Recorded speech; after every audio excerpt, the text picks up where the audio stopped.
Hello friends, welcome back to my channel. আজ আমি আপনাদের সাথে একটা অত্যন্ত গুরুত্বপূর্ণ বিষয় নিয়ে কথা বলতে এসেছি। বিষয়টা হচ্ছে নেবুলাইজার সম্পর্কে। আমরা ওয়ার্ডে পেশেন্টদের যখন নেবুলাইজ করি তখন সেটা কিভাবে করি সেই পদ্ধতিটাই আজকে আপনাদেরকে আমি দেখাবো। তো এই জন্য আমি নিয়ে নিয়েছি বুডি টাইট। এটাকে আমরা বুডি কট নামেই বেশি চিনি। এটা একটা সলিউশন, এই যে রেসপাইরেটরি সলিউশন। এটা কিভাবে দিতে হয় সেটাই আজ আপনাদেরকে আমি দেখাবো। তো এখানে আমার 5টা রয়েছে, আমি একটাই একবার ইউজ করব, ওই জন্য আমি একটা আলাদা করে নিচ্ছি। প্রথমে আলাদা করে নেওয়ার পরে আমার লাগবে একটা নেবুলাইজ মাস্ক।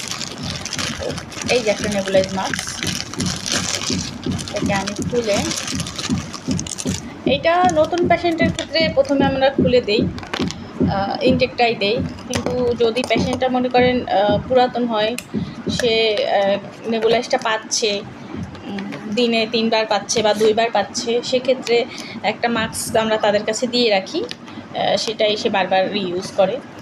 তো এটা একটা নতুন রোগীর জন্য, এটা একটা নেবুলাইজার মাস্ক এটা।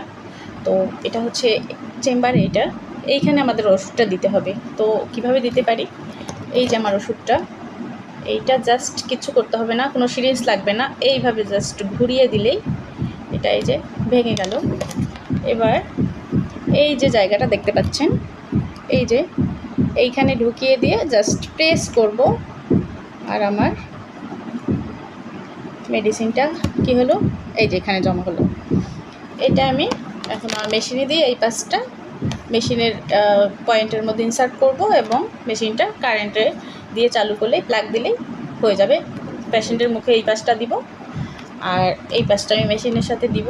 এরপর কারেন্টের সুইচটা অন করলেই নেবুলাইজটা দেওয়া যাবে, অটোমেটিক এটা হতে শুরু করবে। আজকে এ পর্যন্তই, দেখা হবে অন্য কোনো ভিডিওতে।